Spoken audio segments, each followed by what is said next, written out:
Hello, and welcome to the Public Square, a show that explores public affairs and religious liberty issues that affect our nation and beyond.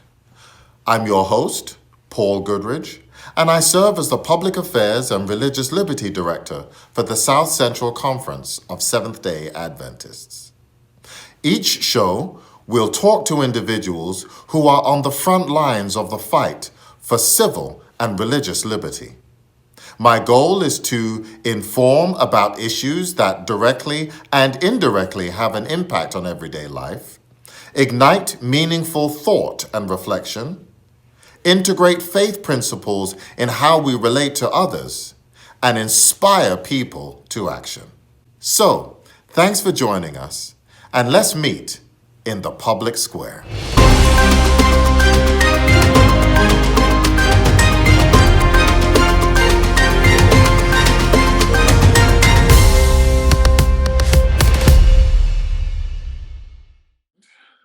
My guest today is somebody who I have grown to admire for her tireless work on behalf of the civil and religious liberties for her constituents.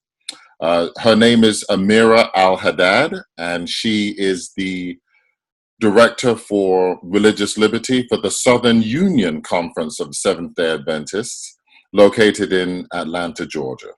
So, Amireh, I want to welcome you to the public square, and thank you for joining us. Thank you. It's good to be here for the first recording of this program.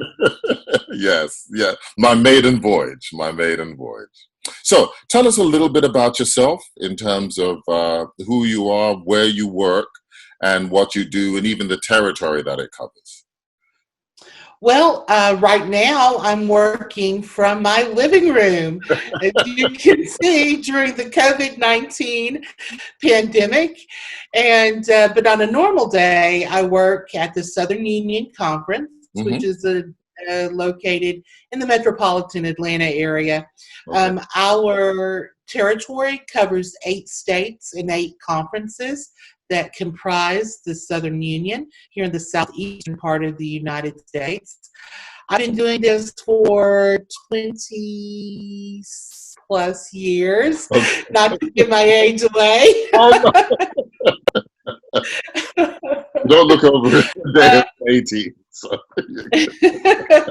And just absolutely love being a part of the religious liberty work here in the North American Division. I have an unusual name. People mostly remember me for my unusual name. If you didn't recognize it already, it's an Arabic name. Okay. I grew up in a bi-religious, multi-religious household. My mother is a Seventh-day Adventist. My father is a Muslim. Okay. I am a Seventh-day Adventist. Okay. And in the Southern Union, I have a team that works with me, my 8 conference directors, one of them of which is you.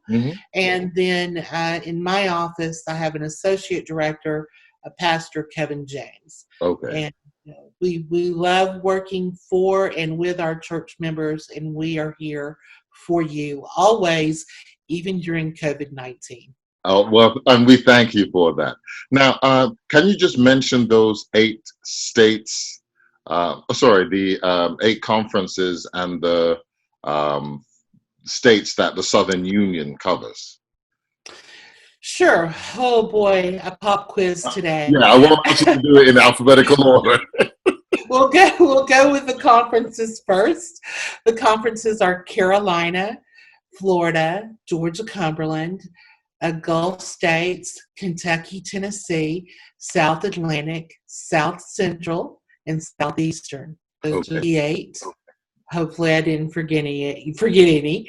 The states, of course, not alphabetically, are Georgia, Alabama, Mississippi, Tennessee, Kentucky, North and South Carolina, Florida. Panhandles of Florida, yes. Yes. So. Yeah. Good, you got it. I can draw a picture of those states too, by the way. Well, thank you. That would be our next episode. Okay. Couple pictures and maps, etc. So, tell me a little bit about. Can you explain to my audience who may not be fully aware, or they may have a concept of what they think religious liberty is, based on how it may have functioned, several years ago.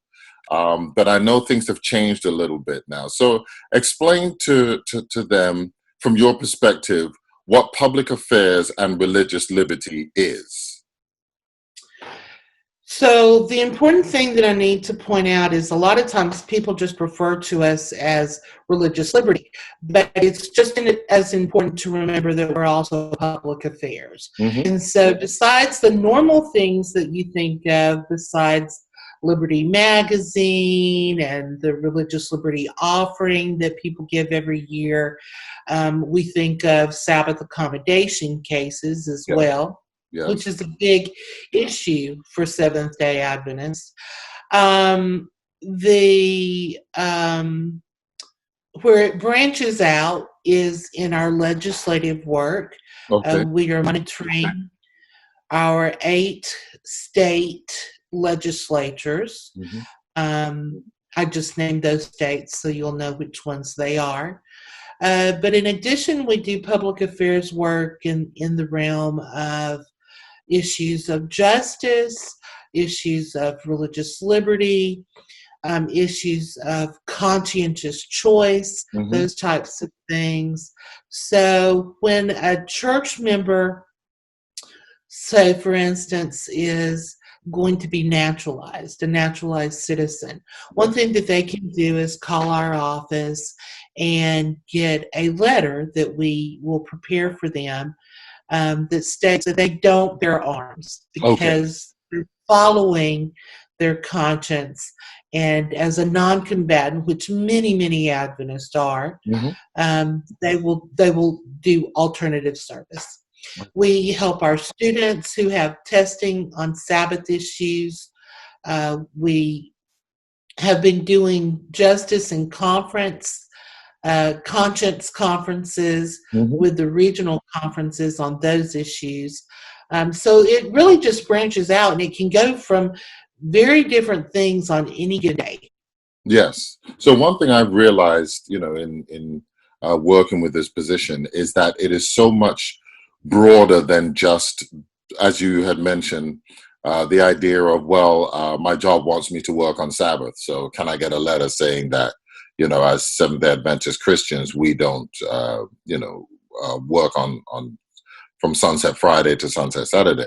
It's so much broader than that, with so many issues that many of us don't even really think of or are aware of or realize. And so one of my goals is, through these programs, is to be able to inform and expose individuals about issues in terms of, hey, this issue here in terms of whether it's immigration or whether it's voting, has an impact on not only your civil rights, but also your, potentially your religious liberty. Now, you mentioned 2 things. One was Liberty Magazine.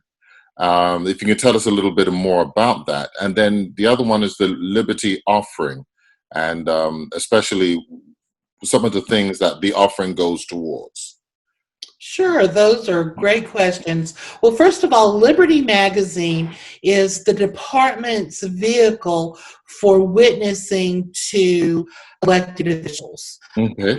It is of vital importance to the department in the way that we share our beliefs, not only in religious liberty and the free exercise of religious liberty, but also in issues regarding the separation of church and state, Mm-hmm. which for Adventists in prophecy is a big issue. Yeah. The offering that we generate goes in part to sponsor Liberty Magazine to elected officials. And here in the Southern Union, as of January of this year, we were sending to all of the elected officials in all of the 8 states. Mm-hmm. Now, we hope our offering will stay strong. We don't have our final numbers in this year, but I'm trying to do all I can in crunching the budget numbers to make sure that we continue to send Liberty Magazine to our elected officials. Because especially in a time where people feel like their religious liberty rights are being infringed upon by the fact that the state has closed down so many public meeting spaces, Mm-hmm. we want our elected officials to keep in mind those religious liberty ideas. Yes. The other Sorry, the go ahead. other thing that the offering goes to cover is it goes to cover litigation for members who are having Sabbath accommodation problems. I Mm-hmm. know a lot of people have seen the Daryl Patterson versus Walgreens case that we had before the Supreme Court. Tell us more The about Supreme Yeah, the Supreme Court decided just, I guess it was 2 months ago now, that they were not going to take the Daryl Patterson case, but they gave us an indication that they were interested in taking a case like Daryl Patterson that had a better set of facts. it. And so So hold on. So for those who don't know, tell us what the Daryl Patterson case was. Daryl Patterson is a Seventh-day Adventist who lost his job through no fault of his own, Mm-hmm. simply because he was upholding his religious conviction and refused to work at Walgreens on Sabbath. Okay. Even The now, so for years he had received accommodation not to have to work on Sabbath, and as I believe this was a called training that he was asked to come and either conduct or be a part of. And after sharing with them, well, that I don't work on Sabbaths, and I have not for decades. Yet they still eventually fired him as a result of not being at that training. Is that correct? That is correct. Okay. Actually, Daryl had offered them some options. He had found some people to swap Mm-hmm. with him who could train on Sabbath, and the Walgreens refused to accept those swaps. And he said, "Well, then let me do it on Sunday." Mm-hmm. They said, "No, we want you to do it on Saturday. We're the boss. You do it when we say." He didn't come in and do it on Saturday. So they had to revert to doing it on Sunday because they refused his Saturday swap. Yeah. So he came in and he did the training on Sunday. He had the employees prepped and ready to go for Monday morning, Mm-hmm. just as he would if they had done it on Saturday. And on Monday morning, when the employees were trained and ready to go, Walgreens fired Daryl Patterson. Mm. Okay. And so that's how the issue began. Now, Daryl Patterson's case was years and years in the court system. So Okay. this isn't something that happened last year or the year before. This is something that started in 2011 and has been going on for 8 or 9 years Mm-hmm. since then. Just in the Supreme Court alone, Daryl Patterson's case sat for a year and a half at the Supreme Court. Okay. Okay. And so the religious liberty offering goes towards that defense, that litigation fund, because obviously to be in litigation for 8 or 9 years would be extremely expensive for the individual having to carry that burden by him or herself. And so the litigation fund helps to allow the conference and ultimately the North American division to work that case through our um, legal team. That is correct. The litigation fund is an essential part from the offering as well, because a a case that we resolve in court that is resolved in our favor isn't just a case that works to the favor of that particular church member. So this wasn't just about Daryl Patterson trying to do something for Daryl Patterson. This was about Daryl Patterson's case being able to do something that would help all of our church members who had a similar problem in the workplace had we gotten a decision from the Supreme Court. Yes. And so it's important to understand that it was Daryl yesterday, but it could be us today. And it could be our, loved ones tomorrow. And so it's important for us to be able to support this fund and the collective, because a success and a victory in one area can prevent us from having to make that fight ourselves. So what are some of the issues that is going on that we need to be aware? As we know, yes, many of us are quarantined or are under stay-at-home orders from the government, from the federal or local government. But yet, life still continues, and legislation efforts are still making their way through courts, or in terms of behind the scenes. So what are the things that are on the horizon, or things that are out there that we should be thinking about and maybe even become aware of and possibly even take action towards? Well, let's start with the COVID-19 issues, because we've recently seen that almost all the religious liberty cases that are coming through the courts right now are COVID-19 quarantine stay-at-home cases. So it has become the number one religious liberty news item that's out there today.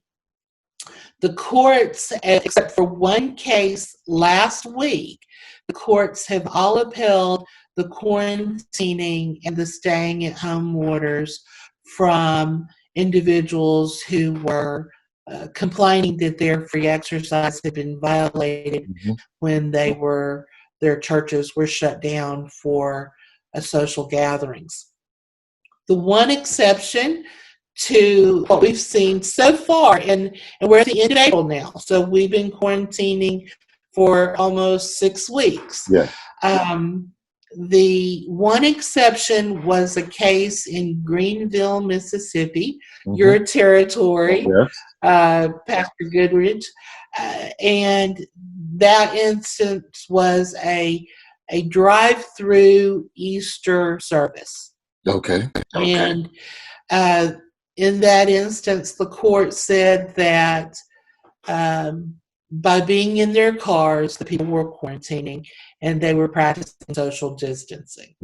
So that's the only case so far, as of the end of April, that has said that getting together as a church body was okay.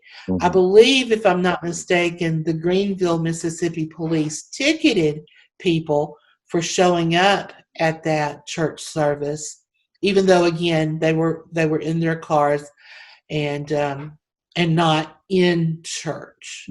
So the issue here is that the rule that the government or your county or state government has invoked here is a rule that is not pinpointing, it's not targeting religion in particular. This rule is generally applicable to everybody. Restaurants, the NBA, the NFL, I don't care what you are, concert venues. It doesn't matter what. Gatherings of 10 or more people are prohibited. Now, there are some states that have gone as low as gatherings of 5 or more people. But in our territory, that has not been the case. So The key is the distinction between when something is put in place that affects everybody equally, and then when something is put in place that affects only a segmented part of the population. So if this was okay, nobody can gather in terms of more than 10, and as you said, it affects concerts, sporting events, libraries, wherever it is. That's everybody cannot. And then specifically, no, everybody else can, but religious services cannot be held that hold more than 10 people. That's where there's a religious liberty issue. Yeah, am I correct? Yes.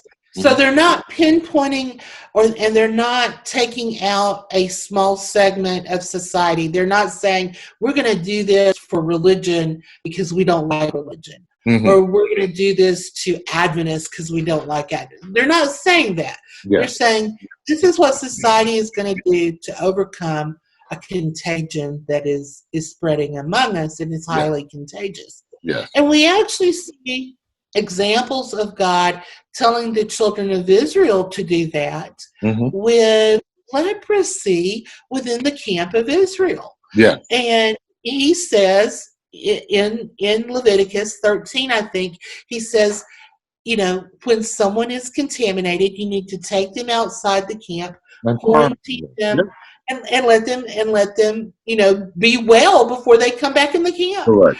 So God gave instructions to quarantine sick people.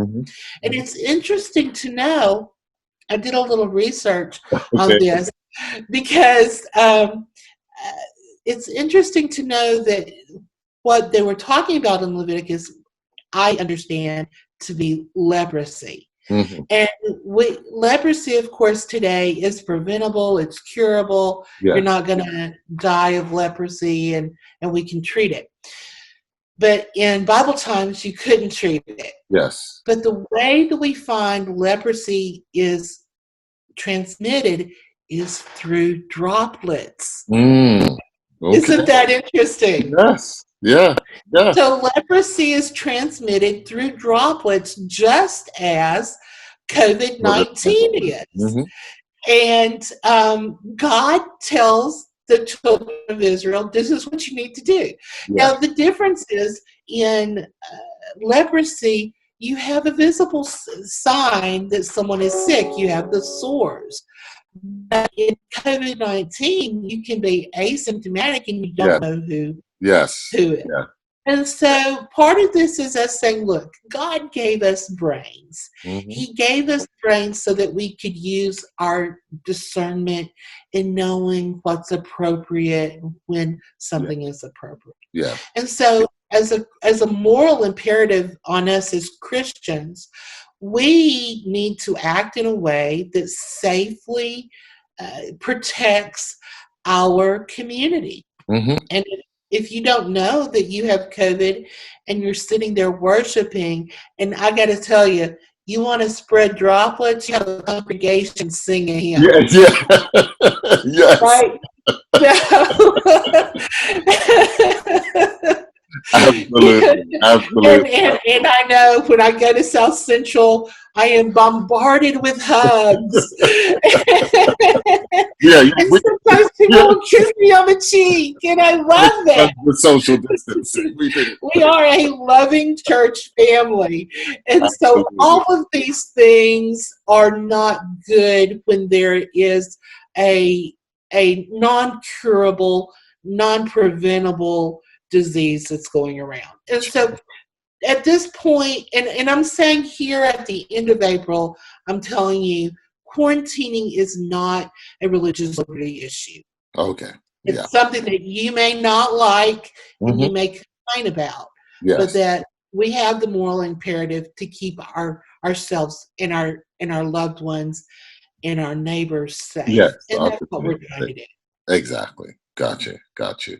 Now, there's one issue that many of our listeners or our audience may not be fully aware, and that is the Equality Act as opposed to the Fairness for All Act.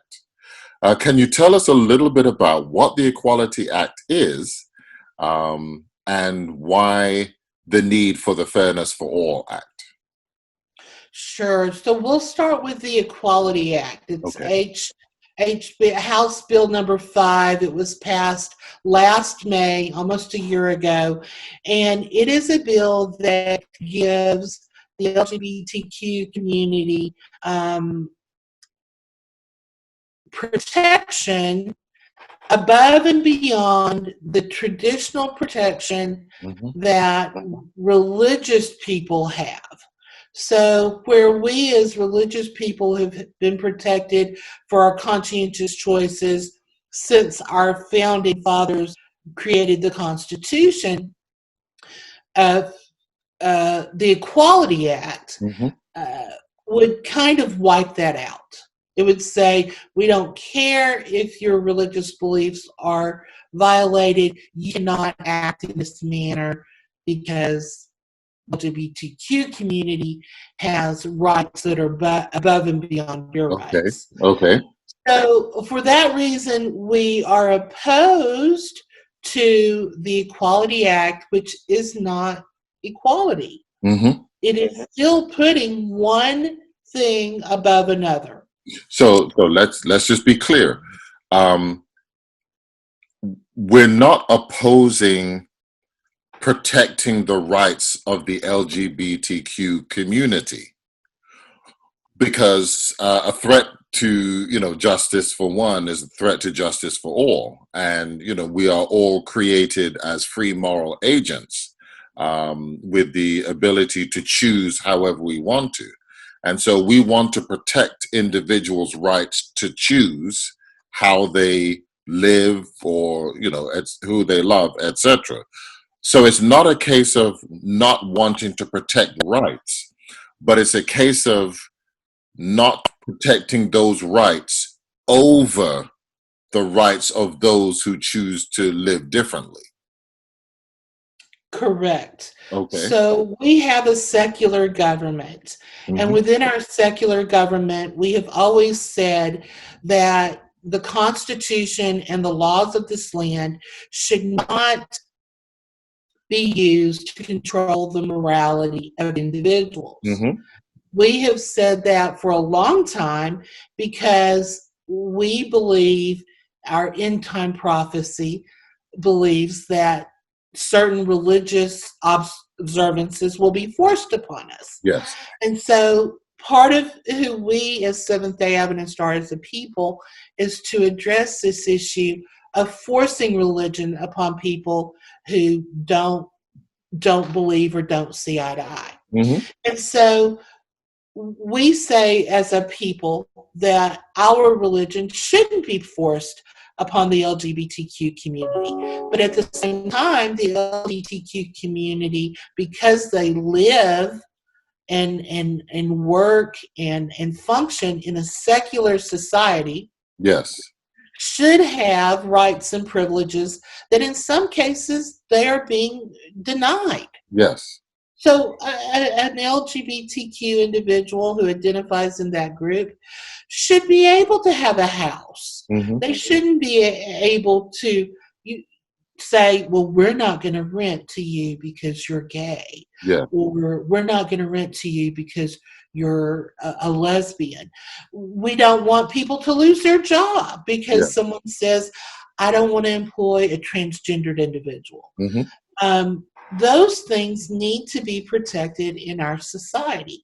But at the same time, our very historic protection of free exercise and freedom of conscience needs to be protected as well. Mm-hmm. And the way that we, as a religious person or a religious institution, whether it be our church, our colleges, our hospitals, we should be able to say or set the standard for our institutions based on our biblical understanding of sexuality Yeah. and marriage. Okay. Okay. So in regards to that, we're going to flip over to Hmm. what we are sponsoring, Okay. which is the Fairness for All Act. Now, Oh, remember, we just talked about the Equality Act, which we said we reject. We don't like it. It's not equal. There's no equality to it. Now we're switching to an act that we do think is better, and that's called the Fairness for All Act. okay. So that was introduced in late November, early December of last year. We are trying to get bipartisan support for the act from everyone because we believe that the act will protect the LGBT community in the workplace and in housing and in some other areas, Hmm. but that it also protects religious people, religious institutions, and small business owners like a cake baker who Yes. has 10 or less employees. Hmm. Hmm.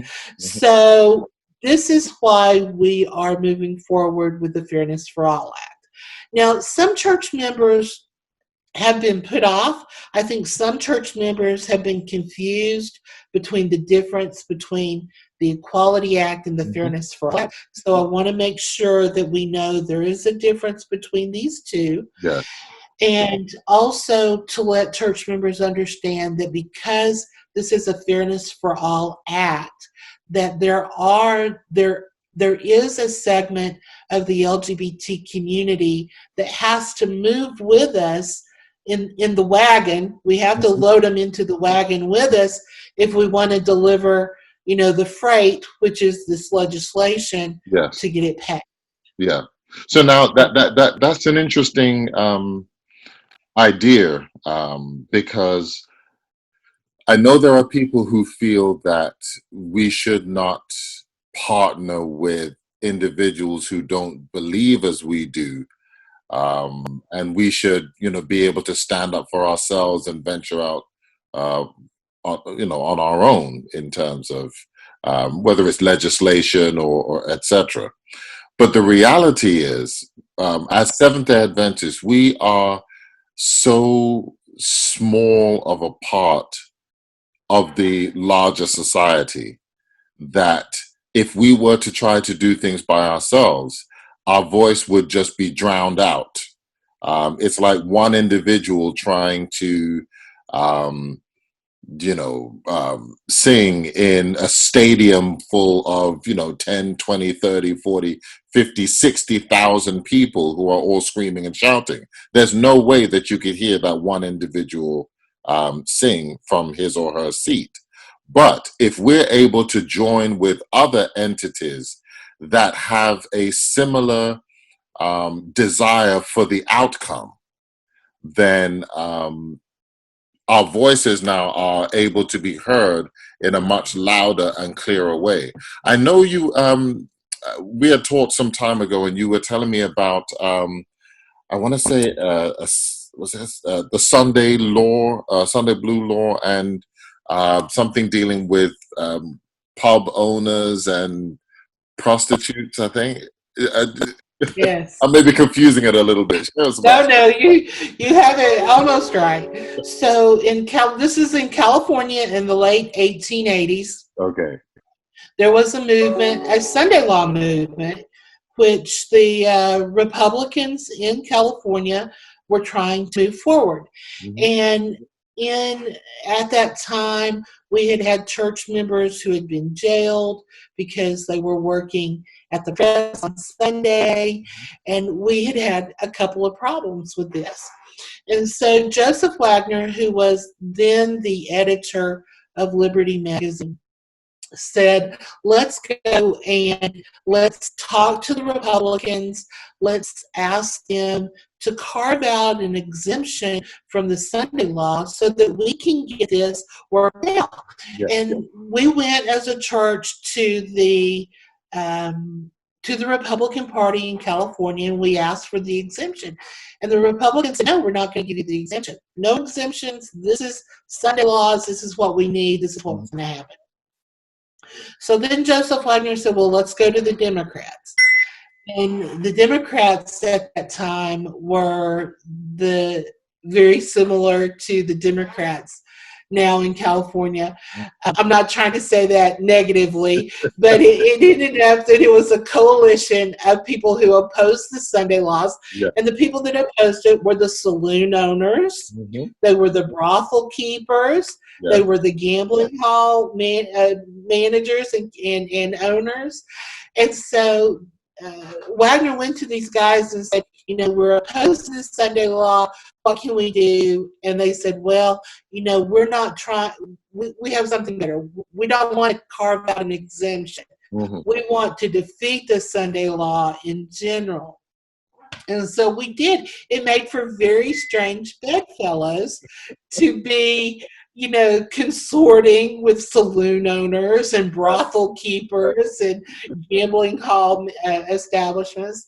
But it was to get something that would benefit our community done. And as a result of that, California does not have a Sunday law. Even today, California doesn't have a Sunday law. So we do have a historical example. And Ellen White said this. Ellen White had originally thought that we should keep out of it. It was too political, but Joseph Wagner and I think Alonzo Jones kind of convinced her that when you see a wrong, you need to right it. Yes. And you need to partner with people who are trying to right it, regardless of what their motives may be. You're working for your motive. Yeah. And if you just sat back and said, we're not going to do anything, Ellen White says this is inconsistent with the nature and the character of Christ. And it's inconsistent with the nature and the character of Christians. Because when Christians see a wrong or see where they can make an impact to do something for the good of society, they should move forward and do that. And so that's what we're trying to do. We see that we can make an impact in society in this conflicting battle that keeps going on. Yes. Yeah. Can you imagine? I mean, we could continue to fight these issues and spend millions and millions in church resources and continue to lose. Yes. Or we can work together and try to find a way where differing religious views can coexist in the same country together with an understanding. And that's what we're trying to do. So exactly. So as we're circling back in terms of the distinction, so to speak, between the public affairs side and the religious liberty side, the religious liberty obviously deals with the freedom of conscience to be able to practice your religion in freedom. But the public affairs side talks about our civil liberties and being able to fight for justice and for a better way of life for individuals. It may not necessarily have a religious implication, but fair housing is something that we should fight for the right for everybody. And so, yes, the other thing I'd like to say in reference to that is, well, why, okay, are we supposed to be lobbying now, or in terms of our public officials, etc. I want to say it's not lobbying as one may think of lobbying in a negative sense, but it's informing legislators of the potential impact that the laws that are written in a certain way may have on religious groups. So sometimes it's not even necessarily about abandoning the law, but just adjusting how it's written so that it can allow for religious accommodations. And so that's why it's important to get to know public officials and to build a relationship with public officials so that you can inform them of the potential impact that a bill in its current form may have on religious liberty. Right. And I think it's also important to point out that we are trying to protect our interest in fairness for all as well, because our interest is that we are able to continue to act in a biblical manner within our institutions, with our students in our colleges and universities, with our small business owners, Hmm. in a way that's consistent with our conscience and our biblical views. And that's the interest that we're protecting for ourselves, not just the LGBTQ community's Hmm. interest, but we have a dog in the fight, Yeah. and that is our religious beliefs to protect and to be able to have our beliefs in society as we go about our day-to-day businesses and ministries. Okay.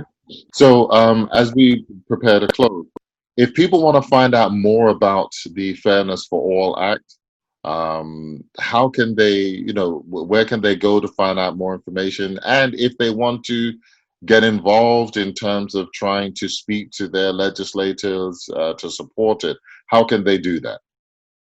So right now, the Fairness for All Act is being headed by the Religious Liberty team at the North American Division. Melissa Reed is the contact person, and so they would kind of go and see what's happening there. The church has done a press release on that. We have talked about it in our newsletter, Waymarks. And Waymarks is free for anybody who wants it. All they need to do is email us, and our email address is religiousliberty@southernunion.com, Okay. and it's offered to them for free. We've talked about that. We'll probably keep updating as we go through. Right now, of course, because of the pandemic, everything's come to a halt, Mhm. uh, and we expect that it will be slow going for quite some months now. As we continue on, but it's a good thing to know and to keep in the back of your mind. Um, but the NAD is heading that fight up. Okay. Good. Amireh, I want to thank you so much for taking the time out to talk with us and to share with us. I do look forward to having you again. In fact, if it's okay with you, I'd like you to come on a regular basis, even if it's for a 5-minute segment, to be able to update us on what's happening in the area of religious liberty, specifically here for South Central Conference. In our area, in our territory.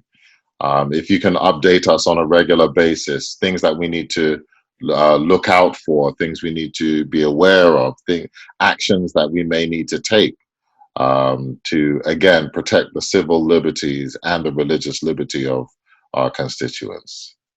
I would love to do that. Just anytime you want me to, I'm here for you. Thank you so Thanks much. for watching The Public Square. If you have any questions, comments, or feedback, please feel free to email me at pgoodridge@scc-sda.org. So, until next time, let's be good to each other, let's keep the conversation going, and I'll meet you again in the public square.